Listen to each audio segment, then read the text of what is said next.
Hey everyone, it's Paola from WTI, and this right here is the Minnie Mouse Nuimo's plush toy. So I think this is the perfect size of plush toy because it's small enough to where they can still play with it like a doll, but she's still soft and squishy like a regular squishy toy. This is so cool. She can move her head, different positions, and she is posable. My kids are loving this because they can put her in different spots, and her arms are also posable. She has little magnets right here, which makes it possible for her to hold other one's hands, or my kids have fun just putting her onto different like table legs or chair legs. She can hang on to there as well.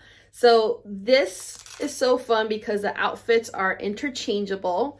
That's one of the cool things, is that they're all the same size, so you can buy accessories for her as well. Personally, this is my favorite Minnie Mouse plush toy that we have had, and I highly recommend it. But that's just my point of view.